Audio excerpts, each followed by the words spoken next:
Leader, వీళ్ళందరి గురించి క్షుణ్ణంగా నాకు తెలుసు.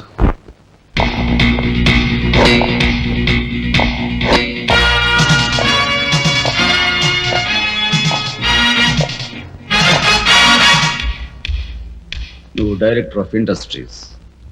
ప్రతిభ గల ఎంతో మందికి ఉద్యోగాలు రాకుండా బంధు ప్రీతికి లంచగొండితనానికి దాసురవై అనేక మంది యువకుల బంగారు భవిష్యత్తును మంట గలుపుతున్న రాస్కెల్వి.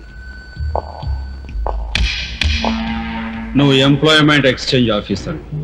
ప్రయారిటీలో ఉన్న నిరుద్యోగులకు ఏజ్ బార్ అవుతున్నా పట్టించుకోక నిన్నగాక మొన్న రిజిస్టర్ చేయించుకున్న వాళ్ళ దగ్గర లంచాలు మేసేసి అర్హత గల యువకుల జీవితాలతో ఆడుకుంటున్న స్కౌండ్రల్వి.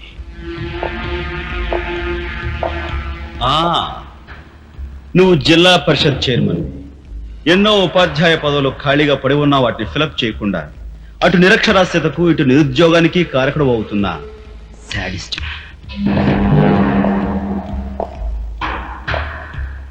నువ్వు పోలీస్ రిక్రూటింగ్ అథారిటీ. దండిగా లంచాలు పిండేసి ఊచకాడ వాళ్ళని ఊరపొట్టగాళ్ళని సెలెక్ట్ చేసి ధైర్య సాహసాలు గల యువకుల్ని అణగదొక్కడమే కాక మొత్తం పోలీస్ వ్యవస్థని నిర్వీర్యం చేస్తున్నా రోగ్గుడి. ఈనాటి ఈ సమాజంలో మాలాంటి యువకులు నిరాశ నిస్పృహలతో ఇలా తయారవడానికి కారకులెవరు? మీలాంటి చీడ పురుగులే పురుగులే పురుగులే పురుగులే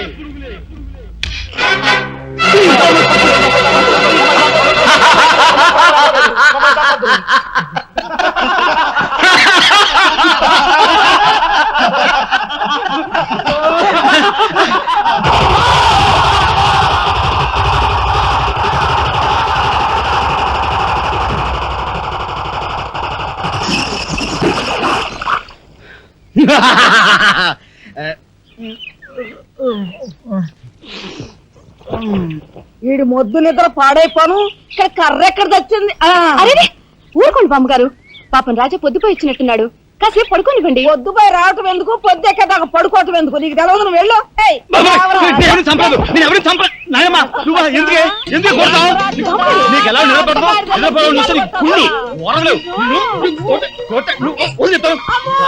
నిద్రపోనకుండా కొట్టుకొని పై ఉంచేస్తుంటావు నువ్వు.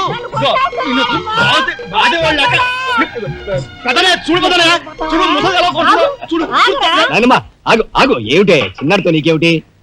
నువ్వు నీ పెళ్ళ గారాబం చేయబట్టే అటు సోంబేర్లా తయారయ్యాడు. సోంబేరి గింబేటి ఆగండి. మిట్ట మధ్యాహ్నం దాకా పడుకోవడం మూలంగా ఇంటికి ఉపయోగం, దేశానికి ఉపయోగం తెలుసా? దేశానికి? అవును మరి. నాలాంటి వాళ్ళకి ఉద్యోగం రాకపోవడం వలన స్ట్రైకులు చేసి బస్సులో తగలబెడతామా? అలాంటివి ఏమీ చేయకుండా యువతలు నిద్రపోవడం మూలంగా దేశానికి ఎంత ప్రశాంతత. ఏమిటినైనా లాభం. ఏమ్మా, కాడి సంపాదన లేనోడు 3 పూట్ల మిక్కితే ఇంటికి ఎంత ఖర్చు? అందుకే అర్ధరాత్రి వచ్చి మిట్ట మధ్యాహ్నం దాకా నిద్రపోతాను. దాని మూలంగా రాత్రి భోజనం, తెల్లారి కాఫీ, టిఫిన్లు నీకు ఆదా కాదా? ఏనా ఇక పెద్దన్నయ్య అంటావా? వాడు మధ్య తరగతి మనిషి, బోడు బరువు బాధ్యతలు ఉంటాయి, 10 మందికి సమాధానం చెప్పుకోవాలి కాబట్టి పొద్దునే లేవాలి. ఇక సీతమ్మ లాంటి వదులంటావా? ఇంటి చాకరీ బోర్డు ఉంటుంది, ఆవిడ పొద్దునే లేవాలి. ఇక చిన్నన్నయ్య, ఇదిగో వీడు ఒక పుస్తకాల పురుగు, ఎప్పుడెప్పుడు ఐఏఎస్ పాస్ అయిపోదామని ఉంటుంది కాబట్టి తను పెందడే లేవాలి. ఇక చిన్నపిల్లలు పొద్దునే ఆడుకోవాలి, చదువుకోవాలి కాబట్టి వాళ్ళు పెందడే లేవాలి. నువ్వు నేను ఎందుకే పెందడే లేవటం? నా మాట విని నాయనమ్మా, నువ్వు నాతో పాటు అర్ధరాత్రి వరకు గాలి తిరుగుడు తిరిగి ఇంటికి వచ్చి నిద్రపోయి లేటుగా లేచావనుకో, ఇంటికి ఖర్చు తగ్గుద్ది, నాకు నీ నస తగ్గుద్ది. నువ్వు ముదిరిపోయావురా. చిన్నబాబు నీళ్ళు తోడుతున్నా ఎంత పొగర్రా నీకు? ఉదయంతో చాకరీలు చేయించుకుంటావా? ఏంటి దొడాలి, సబ్బెట్టాలి, రఫాడించేస్తానేమనుకున్నావా? నువ్వు చేయాల్సిన పనులు ఉదయంతో చేస్తావు, నేను నిన్ను కేకలు పెడతావు అనుకుంటే నువ్వు ఎదురొస్తావా? అయినా ఈ వయసులో నువ్వు చేయాల్సిన పనులు ఏమిటి? ఏంటయ్యా? నాకు సేవలు చేసుకోవటం. ఏంటి? తాతయ్యకి ఎలాగో సేవలు చేయలేదు, నాకు సేవలు చేసుకో. దేవుడు మెచ్చి నీకు స్వర్గ దూరాలు తెలుస్తాడు. నిజమేనట్రా చిన్న? నిజమైన ముసుదానా? పెద్దాడా, ఇల్లు అమ్మేయటానికి తీర్మానించుకున్నావా? అమ్మకి తప్పేటట్లేదు నానమ్మా. మనకున్న అప్పులకి ఇల్లు కాదు కదా, ఈ వీధి మొత్తం అమ్మినా ఏమీ తీరం. నువ్వు నోరు మీరా. ఆడి మాటలకేం గాని మీ తాతయ్య రెక్కలు బొక్కలు చేసుకుని ఇల్లు కట్టించాడురా. నా బొందులో ప్రాణం ఉండగా అమ్మ నేను నన్ను చంపుకు తిన్నంత ఒట్టే. ఈ మాత్రం దానికి అంత పెద్ద పెద్ద మాటలు ఎందుకు లేనమ్మా? అమ్మలే, ఆ తిప్పలేవో నేనే పడతాను. అన్నయ్య, అసలు గొడవేమీ లేకుండా నేనే చదువు మానిస్తే? అయ్యి బాబోయ్, భలేవాడివే, చదువు మానేస్తానంటావేంటి? నువ్వేదో కలెక్టర్ అవుతావు, ఇంటెల్ పాదిని ఉద్ధరిస్తావు, మేమంతా నీ మీద ఆశ పెట్టుకుంటే తప్పురా అన్నయ్య, ఆ పని చేయకు. అవును, ఇప్పుడు నీ అయ్యే చదువుకి ఎంత ఖర్చు అవుద్ది? ఢిల్లీ దాకా వెళ్ళాలంటే 500 ఖర్చు అవుతుంది. ఆ పైన ఎగ్జామ్ ఫీజు, ట్యూషన్ ఫీజు, పాత బాకీలో కలిసి కనీసం 25,000 అవుతుంది. 25,000? మా బాబే అంతేనా? 25,000 అంటే ఇదిగో మా పెద్దనే సర్దుకుంటాడులే, నువ్వు సర్దుకో. ఆడు సర్దుకోపోతే నువ్వు సర్దుకుంటావా? నువ్వు ఇష్టం మాట్లాడు. నువ్వు భోంచే. లేకపోతే ఏంటయ్యా, మాకు తెగదలేస్తుంది. ఏ, నువ్వు నువ్వు భోంచేరా? మాట్లాడతావా? నువ్వు మోసం చూడు, మోసం. నాన్నమ్మ, ఊరుకో. ముందు వాడి భోంచేది. రే రాఘవ, ఏ పరిస్థితుల్లో నీ చదువు ఆగిపోవటానికి వీలేదురా. ఎంత ఖర్చైనా సరే డబ్బు సంగతి నేను చూస్తాను. నువ్వు నీ ఏర్పాట్లో ఉండు. అదిగో వచ్చారు నీ గాడిద గ్యాంగ్. కూసే గాడిద వచ్చి మేసే గాడిదని చెడగొట్టిందంట. మెయిటివ్ అయిందిగా, ఇక లేచండు. నాయనమ్మా, సాయంత్రం వచ్చేసరికి మునక్కాయ కూరలో ఉప్పు చేపేసి ఉండి పెట్టవా? ములక్కాయన్ని ఉప్పు చేప వండి పెడతా. ఎలా కొంటిదానా? మీ తాత ఇట్టగా ఏడ్పిస్తూ తినేవాడురా. ఈడు అన్ని ఆయన పోలికలే. ఏంటి ఈ రోజు మన ప్రోగ్రామ్? ఏముందిరా, షారా మామూలే. ముందుగా ఉద్యోగాల వేట, ఆ తర్వాత అమ్యూజ్మెంట్ పార్క్, కొడుకుసే వాళ్ళకి ఇల్లు చేరుకోవడం. ఇంటి వదలకే నీ ఓటు. మన ఆడికి రాజకీయాలంటే ఇంట్రెస్ట్ లేదు కానీ అప్పట్లో మనందరం కలిసి హిందూ వదరా జిందాబాద్ అనుంటే ఈ పాటికి ఒక్కొక్కడికి 10 ఉద్యోగాలు ఉండేవి. ఇందు వదల జిందాబాద్. బోలో స్వతంత్ర భారత్ కే, బోలో స్వతంత్ర భారత్ కే.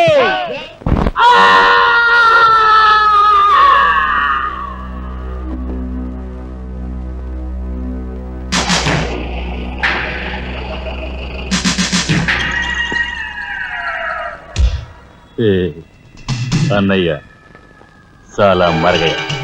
ఓ మీ తసారావుల బోర్డు కనకాంబరం, నీకు ఇంకా కుర్రతనం పోలేదురా. నువ్వు కాన్వెంట్ ఎక్కువ, కాలేజీకి తక్కువ.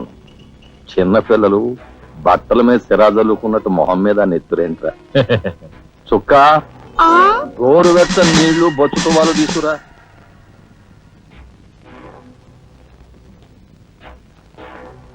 ఈ నీళ్లు తీసుకెళ్లి మన గులాబీ మొక్కలకు పోయి ఆపండ్రా. రే చలపతి, కట్టడానికి ఎక్కువ, తగలడ్డానికి తక్కువగా తయారయ్యాడు. చుక్క వీడు కార్మిక నాయకుడిన నా మీదే కాలు రెత్తిలా అయిపోయాడు. పాపం సెండ్ ఆఫ్ ఇచ్చేయి. నీ తసారావుల బోర్డు భలేవోడువయ్యా ఎస్పీ. బెల్లం మీద ఈగలు, కళేబరాల మీద రాబందులు, నేరస్తుల మీద మీ డిపార్ట్మెంట్ భలేగా వాలిపోతారో, ఎలా పసిగడతారో గాని. చుక్క ఆ బేసిన్ లోపల పెట్టి పళ్ళెం పట్టరా. చూస్తారేంట్రా? సార్, మా పోలీస్ డిపార్ట్మెంట్ ని మీరు వాడుకున్నంత ముద్దుగా మరి ఎవ్వరూ వాడుకోరు. I'm your fan. Thank you. వారి చేతికి మా చుక్క కన్నాంబకి ఎక్కువ, కాంచనమాలకు తక్కువ. Nice guide. ఏమిటి సార్, ఈ మద్దతు కూడా మామూలు పళ్ళేనా? అయినా అదేం తక్కువ అమౌంట్ కాదు, లకారం. నమస్కారం ఎస్పీ గారు. నమస్తే. హాయ్ చుక్కి. ఏమండి, ఒక కేసు తెచ్చాను, మర్డర్ చేసి పెట్టాలి. ఏమయ్యా సిద్ధాంతి, నీకేమైనా మతిపోతుందా? మద్దళ్ళ గురించి పోలీసు వారి ముందు జంకు గొంకు లేకుండా మాట్లాడేస్తా. ఆయన దగ్గర మనకు జంకెత్తుకండి, ఆయన బళ్ళు ఆయనకు ముడుతూనే ఉందిగా. ఎటు వచ్చి ఓ పక్క మర్డర్ కేసు చూస్తున్నాను, మరో పక్క మరణ మొత్తాలు పెడుతున్నాను. నా విషయంలోనే కాస్త చిన్నదూ చూస్తున్నారు. ఇది ఏమైనా బాగుందో చుక్క? మా సిద్ధాంతి శనిగ్రహానికి ఎక్కువ, శుక్రగ్రహానికి తక్కువ. తను నవ్వుని పళ్ళుని ఒకేసారి మూసేయి. ముందు ఈ కేసు మాఫీ చేసే పని చూడు. ఏదరా ఒకటే ఉంది, ఏ ప్యాడ్ పెట్టుకొచ్చా.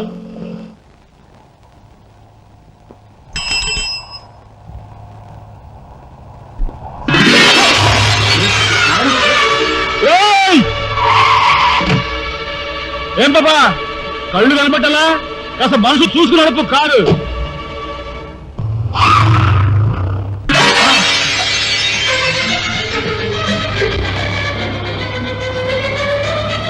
ఎంత పొగర్రా దీనికి.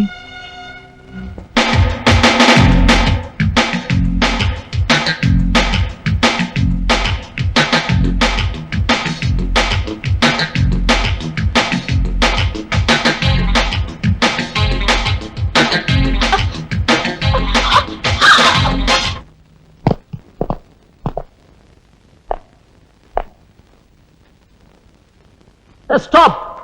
What the hell is happening here, yaar? We have come here to enjoy. Dance. Dance start the music.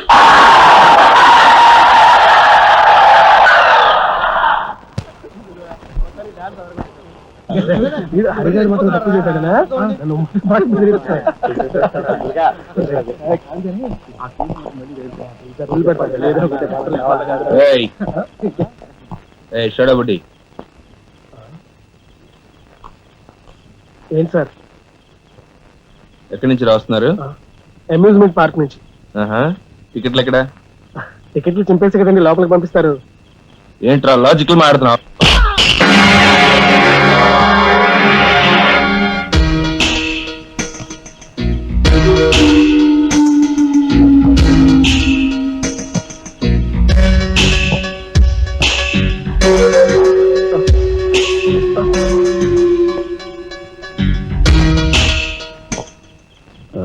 ఎందుకు సార్ మా వాడిని కొట్టారు? పక్క వీధిలో కార్మిక నాయకుడు మర్డర్ జరిగింది. ఆ మర్డర్ చేసింది మీరే కదరా? ఏంట్రోయ్ డ్యూటీ దిగిపోతూ మందు కొట్టి ఇంటికి వెళ్తున్నారేమో డౌట్ వచ్చి. ఏంట్రా కూర్చో.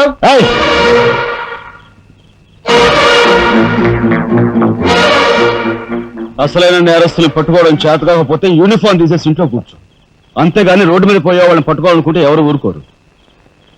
జాగ్రత్త. పోయండి రా.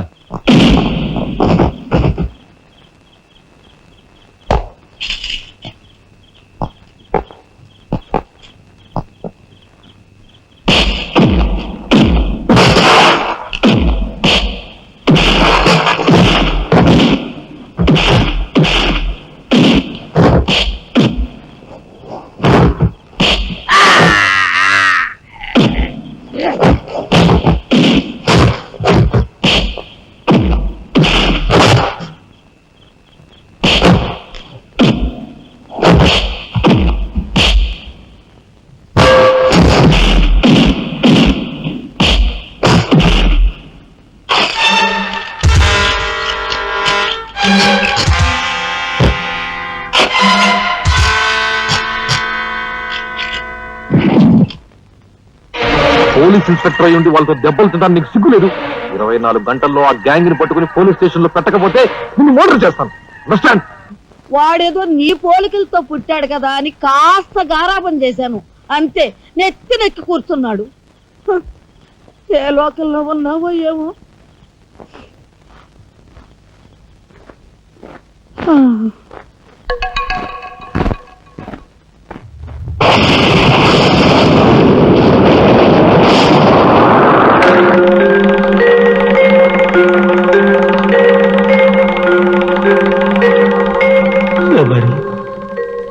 ఏమిటి ఆ చూపు? నేను గుర్తుపట్టలేదా? అయ్యా నా దేవుడు, నువ్వా? అయ్యా నన్ను తాకరాదు. ఆత్మ రూపంలో ఉన్న నన్ను తాకితే మాయమైపోతాను. అపచారం అపచారం. అయ్యా పతికుండగా ఒక్క రోజు కూడా గడ్డం మాయనిచ్చేవాడివి కాదు. మగ మహారాజులాగా మెలమెల మెరిసిపోయేవాడివి. ఇప్పుడు ఏంటయ్యా గడ్డం అట్టా మాసింది? అదక్కడి రూల్. ఏమిటి చిన్నాడు మీద విరుచుకు పడుతున్నావట? వాడు ఒట్టి అల్లరాడైపోయాడయ్యా. వాడిని ఇంటికి రాని వాడి కాళ్ళు కొడతాను. ఎంత పొరపడుతున్నావు శబరి? చిన్నాడంటే ఎవరనుకున్నావు? ఎవరు? నేనే. ఆ? నీ మీద మమకారం చావక, ప్రేమ తీరక మళ్ళీ వాడి రూపంలో జన్మించాను. వాడే నేను, నేనే వాడు. నువ్వా? చిన్నాడిది నీ అంశ? ఒట్టు. మరి ఇన్నాళ్ళు నువ్వు నాతో చెప్పలేదేమయ్యా? ఆ ఐడియా నాకు ఇప్పుడే వచ్చింది ప్రియ. చూడు శబరి, ఇక మీదట వాడు ఎంత లేటుగా వచ్చినా, ఎంత పొద్దెక్కి లేచినా, ఏ పని చేసినా చేయకపోయినా వాడిని కించత్ మాట అన్నావో స్వర్గంలో నేను క్షోభపడిపోతాను. అమ్మో అమ్మో, ఎంత మాట! వాడికి ఏమన్ను? అయ్యా రాకొచ్చావు 4 మెతుకులు తినేళ్ళవా? నాకంత వ్యవధి లేదు శబరి. అవతల స్వర్గంలో నా కోసం బ్రహ్మ, ఓర్వశి, మేనక డాన్స్ చేయకుండా ఎదురు చూస్తూ ఉంటాడు. శబరి ఏమిటా అలక? సహజమే. చూడు శబరి, నువ్వు నాకు పాదాభివందనం చేసుకుంటే నీకు స్వర్గం ప్రాప్తిస్తుంది. అక్కడ మనం కలిసి డాన్స్ ఆడదాం. నిజమా?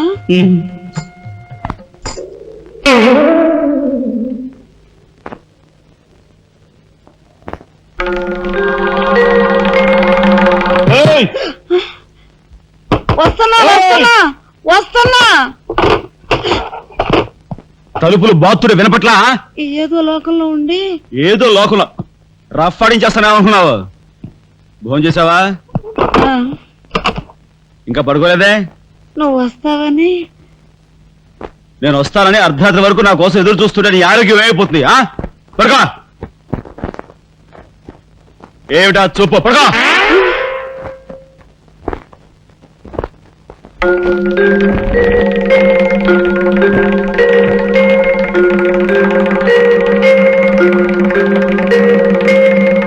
ఏమండి, రాఘవ్కు పంపించాల్సిన 25,000 గురించి ఏం ఆలోచించారండి? అదే అర్థం కావటం లేదు లక్ష్మి. ఆ 25,000 సంగతి అలా ఉంచు. కనీసం ట్రైన్ ఛార్జీలకైనా ఇచ్చి 4-5 రోజులు ఎలాగోలా ఆ 25,000 పంపిద్దామని చెబుదామన్నా ఈ 500 అయినా పుట్టేటట్లేవు. ఒక పని చేయండి, నా దుద్దులు తాకట్టు పెట్టి. వద్దు లక్ష్మి, వద్దు. ఈ సంగతి తెలిస్తే రాఘవ అసలు చదివే మానేస్తానంటాడు. నేనే ఇంకో